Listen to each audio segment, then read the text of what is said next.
أعوذ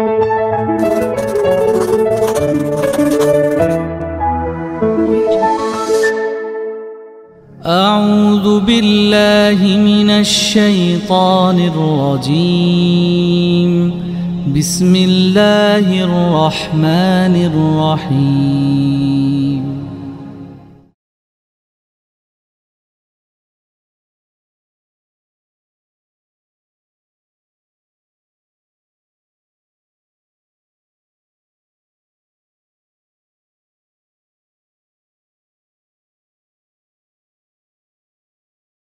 Hamdan wa syukran lillah syada la ilaha illallah wahdahu la syarikalah syadu anna Muhammadan abdu rasuluh. Allahumma salli ala Muhammad wa ala alihi wa sahbihi ajmain. Amma ba'du. Sahabat yang dirahmati Allah, alhamdulillah kita masih bisa berkumpul di sini mencari ilmu, menuntaskan kewajiban kita minggu ini. Mungkin di antara sahabat ada yang tidak sempat pergi ke majelis ta'lim. Karena itu wajib hukumnya. Perintahnya utlubul ilma, kan, carilah ilmu. Jadi betul-betul kewajiban, dan mudah-mudahan ya Bu Imas ya, kita menuntaskan kewajiban ini di tengah-tengah kondisi yang paling minimal, yaitu di ruang Zoom. Tentang mabrur, ini betul-betul sekali Ibu mengajukan satu judul yang saya sering khawatir tentang mabrur itu diterimanya ibadah kita, diterima atau tidak gitu kan. Saya hanya masih berpikir saja, banyak orang yang ibadah 24 jam, sholatnya luar biasa, semuanya. Bahkan zakat infak sodakohnya juga luar biasa. Tapi dalam satu kondisi, saat dia sudah bersodakoh kepada saudaranya, dan saudaranya kebetulan ya Pak Tony, Kang Wahyu, Pak Budi, ini Pak Dilan ya, Budi ayo Pak Dilan, Damang, Dilan, Budi Dilan, Masya Allah. Dia kecewa oleh saudaranya yang sudah dia biasa beri. Itu Pak Dadang, Prof. Azali, mudah-mudahan sehat ya. Pak Rusli, Pak Bukhari, sehat semua. Ada tadi terlihat sepintas ada Prof. Alex juga ada, alhamdulillah, mudah-mudahan Prof. Alex yang itu ya. Nah, dia kecewa kepada saudaranya karena saudaranya tidak bersikap baik kepada dia, seperti tidak menghormati lah. Kemudian dia sakit hati. Bahkan dia tutup pintunya untuk saudaranya, untuk entah saudara dekat entah tidak, kepada orang yang biasa dia beri itu. Kemudian ada kasus yang lain. Kasus yang lain, seorang suami yang memberi nafkah kepada istrinya, padahal dia sangat rajin ibadah. Kemudian cukup menafkahi keluarganya. Tapi dia merasa sakit hati ketika istrinya berbuat salah. Itu juga jadi pertanyaan, apakah nafkahnya mabrur atau tidak, kan itu ya.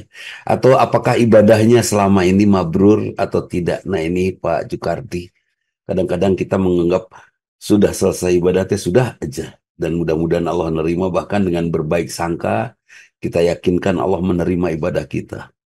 Kata Kang Maman Sujana. Jadi saya melihat itu kasus. Ada lagi seorang istri yang sudah bertahun-tahun beribadah bersama suaminya. Kemudian setelah usia menjadi senja, dia ingatkan suaminya dalam beberapa perkara, tapi suaminya tidak mau mendengar dan dia marah. Akhirnya saya tahu, di situ saya garis bawahi bahwa marah adalah indikator dari mabrur atau tidaknya ibadah kita. Itu.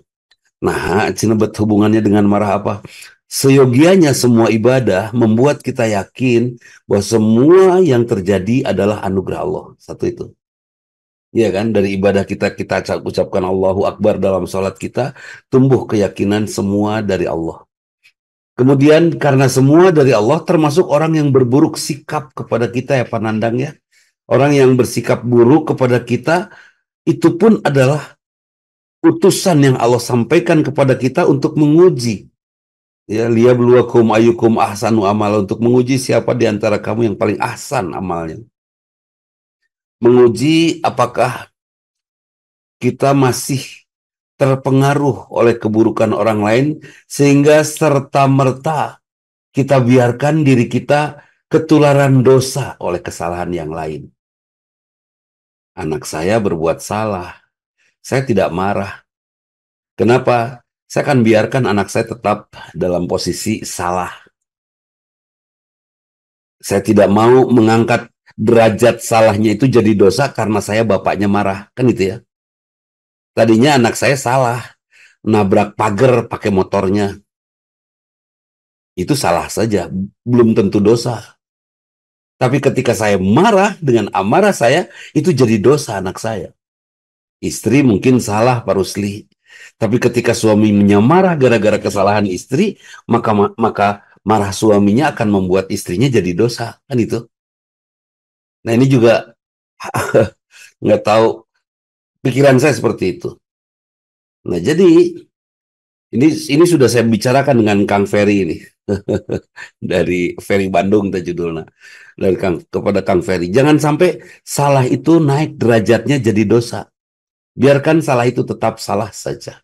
Nah, kemudian kenapa marah bisa menjadi ukuran tidak diterimanya ibadah?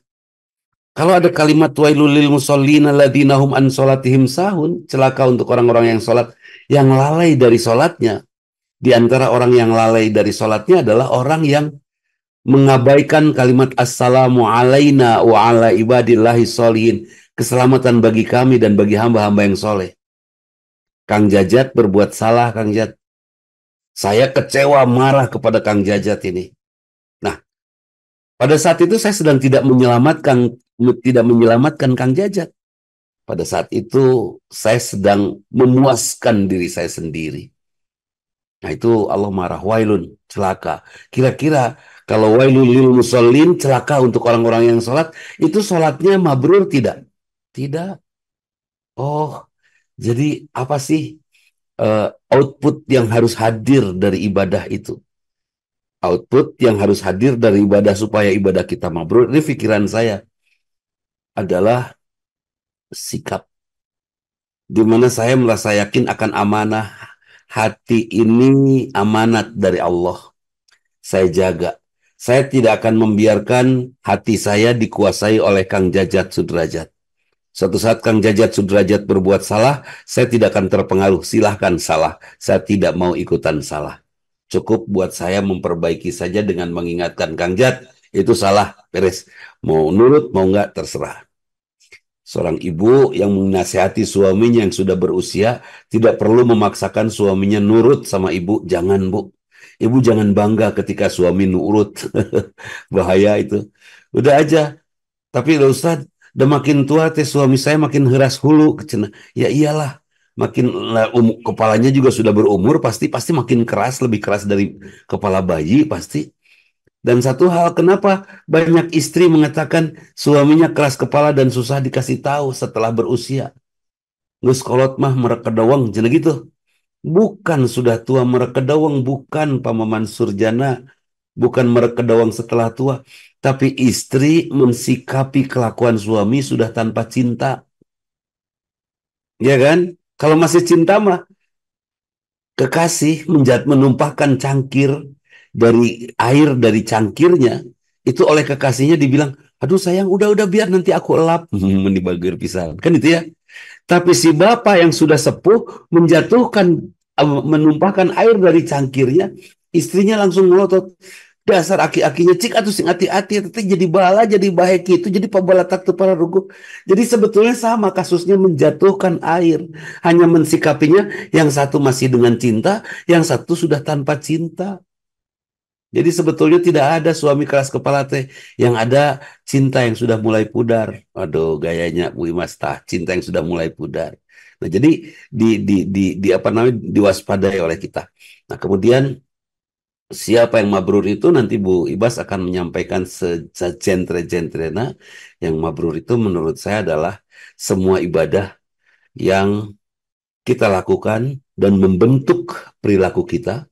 Kalau tadi ada kalimat Sami Allahu liman hamidah ya Pak Slamet, dalam sholat Allah mendengar orang yang memuji. Oh ternyata Allah meminta kita, Kang Uden, ini di Garut datang juga.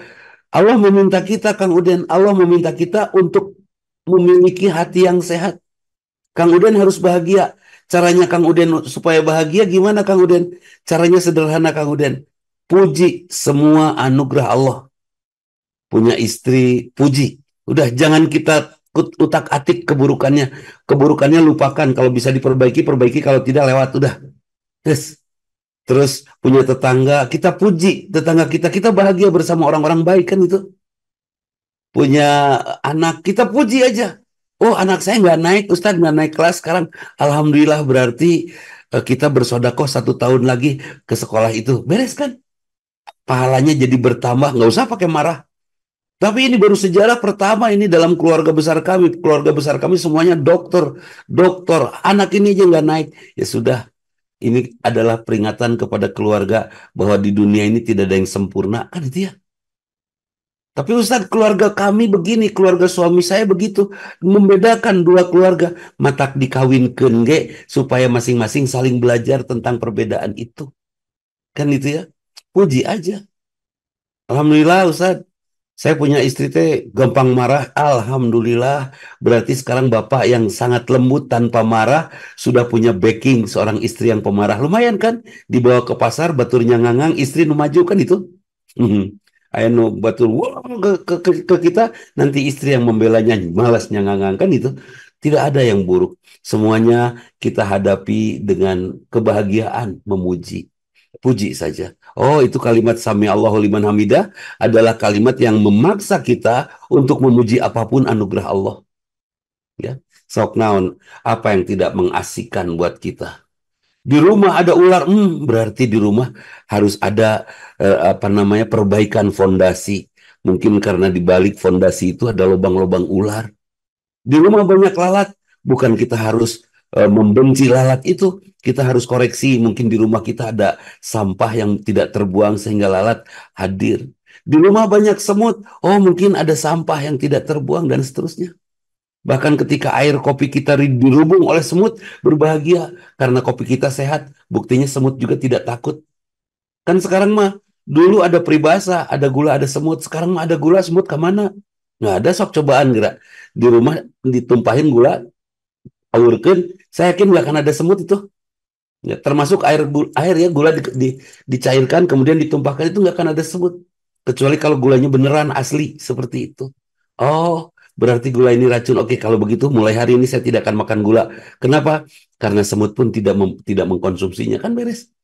Tidak ada yang harus kita keluhkan. Ustadz, istri saya goreng patut. Ustadz, jelek sekali dibandingkan dengan istri-istri yang lain. Alhamdulillah. Istrinya istri yang para rupa akan membuat kita tentram. Karena kita tidak bisa membedakan mana senyumnya, mana bautnya. Coba kalau istri cantik, mungkin kita akan merasakan bagaimana pedihnya di dan kuno cantik, kan itu. Itu Masya Allah. Nah itu Kang Uden, jadi kalau Sami Allahu liman hamidah ternyata membentuk karakter kita untuk bisa hidup bahagia. Allahu Akbar, Sami Allahu liman hamidah. Sekali saja Allah ingatkan kepada kita dalam satu rakaat salat Sami Allahu liman hamidah. Allah sedang mengajarkan kepada kita bagaimana caranya berbahagia. Ternyata cara berbahagia itu mudah, kita puji saja.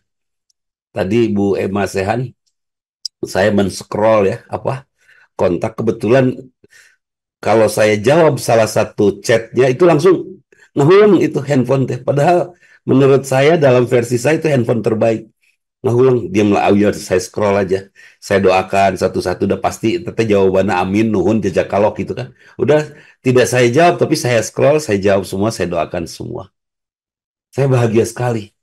Ternyata lebih dari 1.000 yang berkomentar dari chat broadcast tentang Zoom ini. Ya Allah, ya Robi, sebut saja 1.500. 1.500 itu saya yakin orang-orang soleh. Tidak mungkin dia mau mengomentari ajakan Zoom kalau memang dalam hatinya ada ketidaksolehan kan itu. Bu Emma bersodakoh kepada Ustadz Hashim misalnya. Dan saya dengar kabarnya.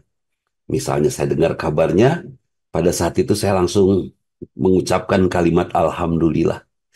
Ya Allah, saya kenal dengan hamba yang kau tunggu di pintu surga. Saya mengenali Bu Emma, dan saya bangga karena Bu Emma engkau tunggu kehadirannya di pintu surga olehmu. Kenapa saya yakin Bu Emma ditunggu oleh Allah di pintu surga? Tidak mungkin Allah tidak menunggu kita di surga kalau memang Allah mendorong kita untuk berbuat baik. Tidak mungkin kita didorong pada dangkus nadi oleh Allah untuk berbuat baik kalau bukan karena Allah ingin kita masuk surga. Sepakat kan ya? Tepugu-pugu kita tuh pergi ke masjid aja Pak Jajat. Dan saya yakin saya juga nggak akan pergi ke masjid ya. Kalau memang Allah tidak ingin saya ke surga, mungkin saya perginya kemana gitu kan? Itu. Ada majelis talim, pengajian, tah. Pak Budi, tahu-tahu Pak Budi buka WhatsApp. Wah, ini pengajian bobolokot ini, saya harus hadir. Saya dengan Pak Budi ini suka ngariung dalam pengajian bobolokot. Berkumpulnya orang-orang salah. Ustadz Ihsan juga suka pernah bareng bersama kami. Ya, kumpulnya orang-orang salah, saling menasehati di situ. Insya Allah. Jadi nggak mungkin Kang Budi mau pergi ke pengajian, Bu Yanti mau klik Zoom ini. Bahkan tadi ada yang sibuk mengisi kuota karena ingin ikut Zoom. Waduh, kan gaya dah. Kuotanya memang sederhana sih, kuota 1 hari aja 5 ribuan. Lumayan, lumayan nggak apa-apa. Allah mendorong dia berbuat baik. Masya Allah. Kenapa Allah mendorong dia berbuat baik? Karena Allah ingin dia masuk surga. Itu. Ya, jangan sia-siakan kebaikan itu. Mudah-mudahan Allah istiqomahkan kita dan kita perjuang. Allah mendorong kita berbuat baik, kita berjuang untuk istiqomah, setan mengganggu istiqomah kita. Kan itu. Ya, seperti saya sampaikan kepada Pak Ferry. Pak Ferry nggak mungkin dia dititipkan kepada Pak Ferry kalau bukan karena Allah ingin dia menjadi ahli surga bersama Pak Ferry itu. Tidak mungkin aslina, mustahil. Tepugu-pugu saya dititipi preman misalnya. Ih, kenapa preman ini datang ke rumah saya? Jung mabok di panon burung. Saya langsung menerjemahkan Allah sedang menitipkan dia kepada saya untuk bisa berjalan bersama saya. Betul, lama berjalan bersama saya, hadir hidayah dan dia sangat soleh sekarang. Seperti itu. Hadir malah bapak premannya di sini. Nggak mau on cam, cenah. Bisi aya nu bogoheun. Belah, sok GR. Itu. Jadi, ayah gitu nata Kang Udin. Yang disebut mabrur sekali lagi Bu Ima sapunten nyangkolongkeun waktosna. Yang disebut mabrur adalah ibadah menurut versi saya sementara ini yang membuat karakter kita berubah menjadi baik dan disayang oleh Allah dan karakter kita memberikan manfaat kepada orang banyak. Bahkan yang disebut inna akromakum indallahi atqakum, orang yang paling mulia di sisi Allah adalah orang yang paling bertakwa. Siapa? Orang yang paling mulia di sisi Allah adalah orang yang paling berkarakter. Siapa? Orang yang paling hebat dari kalangan mukmin adalah orang yang paling bermanfaat. Siapa? Kita. Yang insya Allah akhlak kita memberikan manfaat baik, iklim baik kepada semua orang. Jangan sebut kita sudah ibadah kalau kita masih jadi troublemaker orang lain. Jangan sebut kita sudah ibadah kalau kita tidak bisa memberikan suasana lapang bagi hati orang lain. Satu hal ini, terakhir Bu, masih kalem. Tadi saya makan. Pada saat makan, ini harusnya saya broadcast ini. Sudah saya tulis untuk saya kirim. Pada saat saya makan, saya berdoa. Doanya kata Rasulullah cukup ucapkan Bismillahirrahmanirrahim saja. Ada kalimat Allahumma barik lana fima rozaqtana, ternyata itu hadisnya lemah ya. Saya pakai yang fix saja yang kuat, pakai Bismillah. Kalau lupa Bismillah, Bismillah pada awalnya dan pada akhirnya. Setan tidak akan ikut makan bersama kita. Kalau kita mulai makan kita dengan Bismillah. Ketika saya makan, saya ucapkan Bismillah, saya lanjutkan dengan doa pribadi saya. Ya Allah, Berikan makan kepada hamba-hambamu yang saat ini miskin dan sulit mendapatkan makanan. Dan nikmatkan makan mereka, berikan berkah kesehatan kepada mereka dari makan mereka. Ketika saya makan, saya ingat mereka saudara-saudara kita yang tidak makan, Masya Allah. Ketika tadi saya pagi minum suplemen, ya, suplemen Bu Dele, saya minum, saya langsung, ya Allah, saya sempat meminum suplemen ini, vitamin darimu, Masya Allah. Berikan kesehatan kepada semua hambamu yang saat ini tidak berkesempatan mendapatkan asupan yang baik buat badannya. Yang menyehatkan bukan tablet-tablet ini ya Allah. Yang menyehatkan adalah keputusanmu. Saya, lillah, yang badan saya berada dalam kekuasaan Allah. Saya menyatakan ya Allah, beri makan mereka. Nikmatkan makan mereka. Dan sehatkan mereka dari makan-makan yang mereka dari makanan yang mereka konsumsi. Nah, pertanyaan saya kepada Kang Wahyudin ini, Kang Wahyu sehat? Nah, Kang Wahyudin di An-Nasr, pada Bu Erni, pada semua, Bu Iva.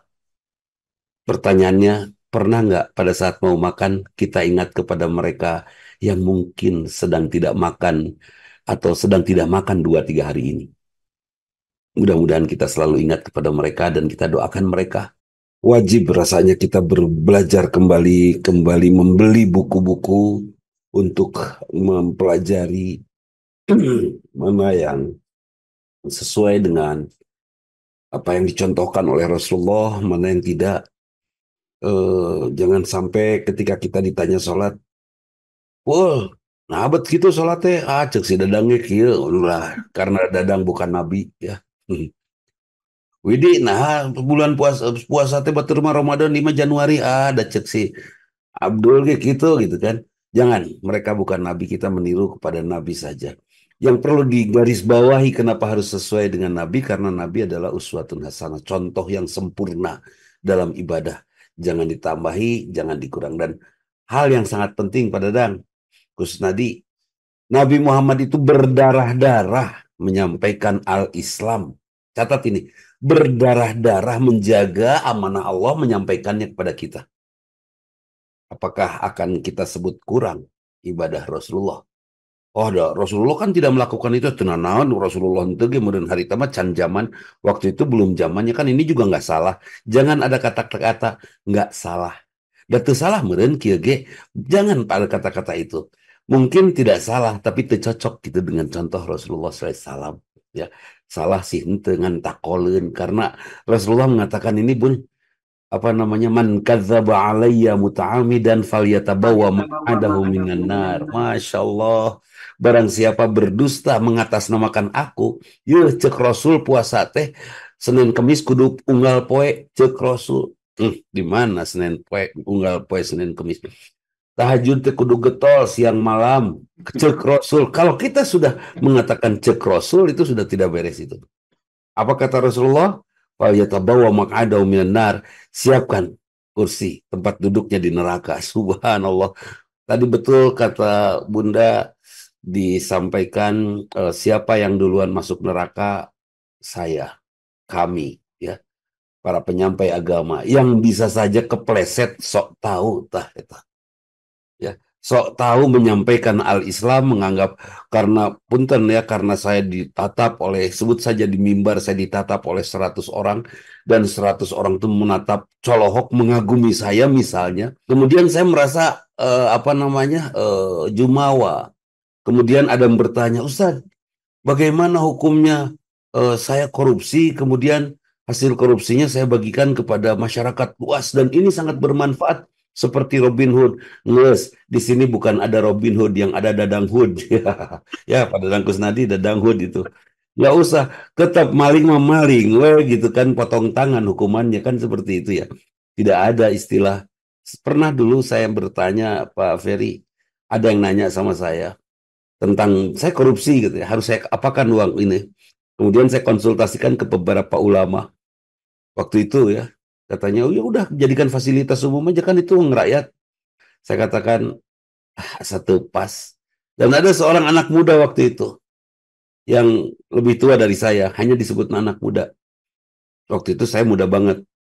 Kaset pisan lah pokoknya hari mah. Nah, saya tanya kepada beliau, beliau menjawab luar biasa, lugas sekali. Buang aja buat Allah uang 1 miliar tuh nggak ada apa-apanya. Buang aja daripada jadi bencana.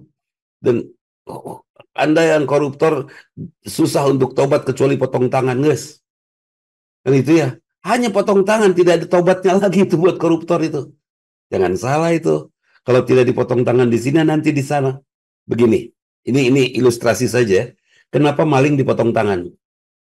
Karena dia tidak menghargai keringat orang lain. Ini Islam pisan. Umat Islam harus menghargai keringat orang lain. Oke, karena dia dengan rileks mengambil harta orang lain tanpa mempertimbangkan keringat orang lain. Punten, pisan punten yang punya hutang bayar. Daripada saya tidak sampaikan di sini, mau tersinggung kumahdinya, mau memusuhi saya silahkan, memusuhi saya silahkan. Yang punya hutang bayar. Kenapa? Karena orang yang berhutang itu adalah orang yang tidak menghargai keringat orang lain kalau sengaja tidak mau membayar. Dan disebut pencuri juga kan? Ya, disebutnya pencuri. Artinya perampok, pencuri yang punya hutang yang tidak mau bayar. Gimana Ustadz? Hutangnya sama pinjol. Sarwa, kekeh kudu bayar. Ya kan? Yang namanya hutang mau bayar. Itu kan. Nah, karena itu hati-hati yang punya hutang bayar. Kan keengas. Tertutup pintu surga, makaning pintu nanti tinu kaca bisa ningali ke surga. Terus kita nggak bisa ngelihat ke sana, nggak bisa masuk ke sana. So, Pak Rusli, gimana tidak sedih ya tuh? Saya diem di padang pasir yang tandus begitu panas, kemudian diikat. Setelah diikat di depan saya ada satu cangkir air yang sejuk, tersiksa itu, iya kan? Pak Budi, Pak Budi punya istri, istrinya teh baik pisan. Dan dia sangat baik kepada istrinya. Tiba-tiba ada wanita cantik sekali ngicopan sama Pak Budi. Sementara Pak Budi itu jelalatan. Rudet tuh tah. Liar kan? Udahlah. Jangan sampai pintu surga kita tertutup hanya karena kondisi kita belum. Karena bahasanya gini. Karena kita tidak menghargai keringat orang lain. Tidak menghargai keringat orang lain salah satu contohnya istri tah.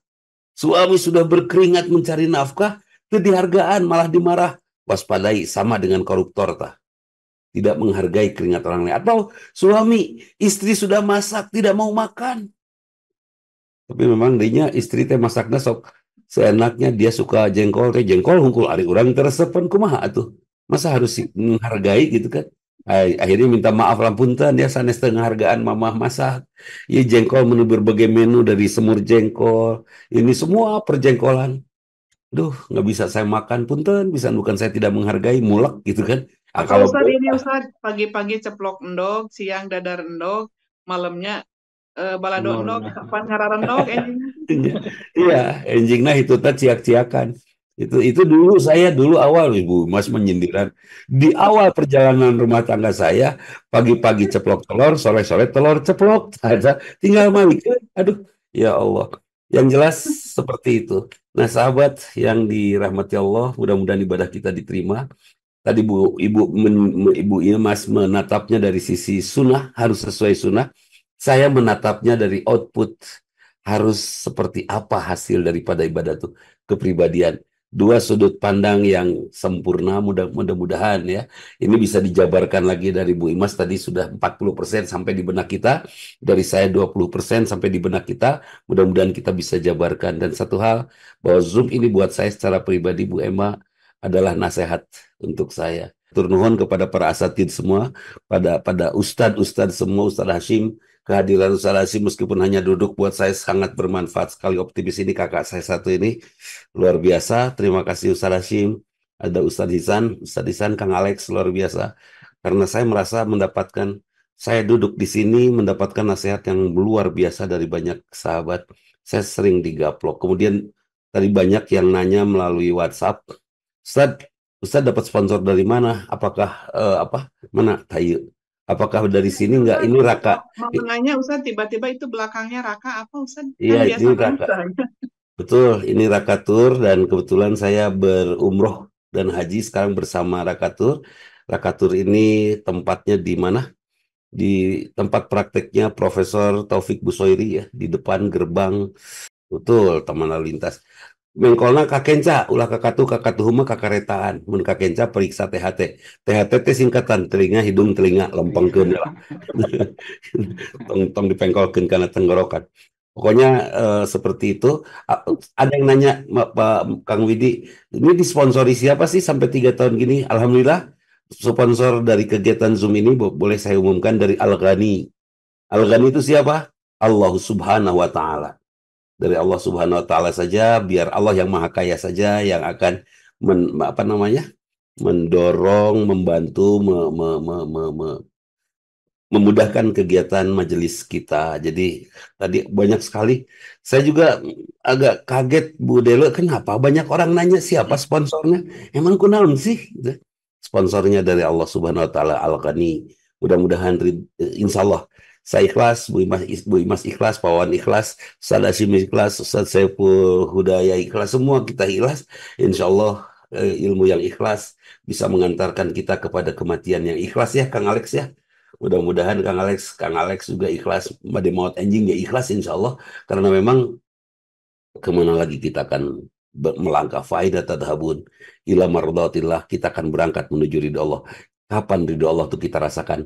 Tidak hari ini, tapi saat Allah membantu kita untuk kuat menghadapi godaan setan yang hadir berbatalion-batalion di akhir hayat kita nanti. Ibadah yang mabrur, Masya Allah, harus terus kita upayakan supaya ibadah-ibadah mabrur ini menguatkan jaringan pertolongan Allah pada saat kita menghadapi syakaratul maut. Satu lagi, jangan hanya ibadah, tapi juga harus memiliki daya tahan menghadapi godaan setan. Kang Ferry, godaan setan hari ini kita halau. Ada 5 godaan, kita halau. Ada 10 godaan, kita halau. Mungkin sekarang kita kalah. Tapi besok kita akan menang lagi 1. Besok tambah lagi kemenangan kita.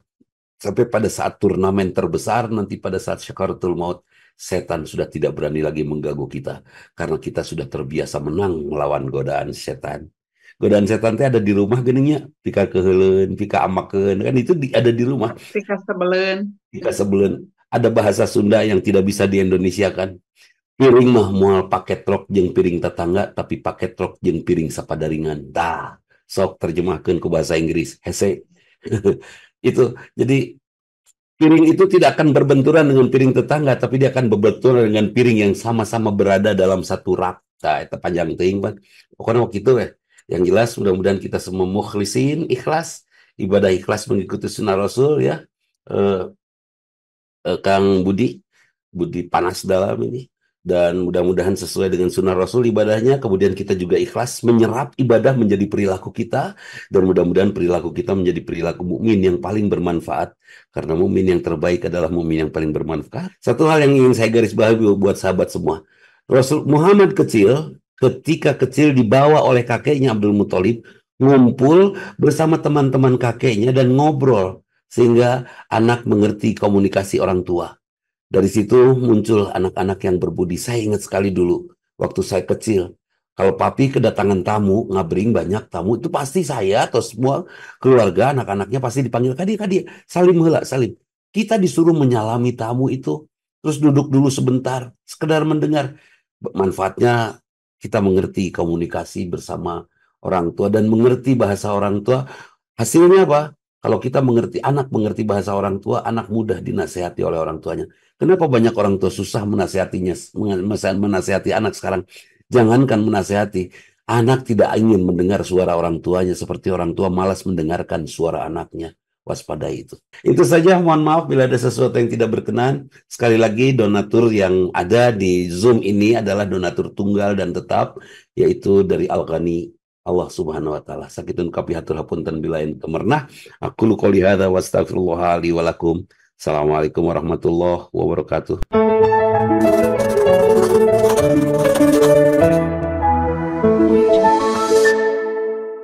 A'udzu billahi minasy syaithanir rajim. Bismillahirrahmanirrahim.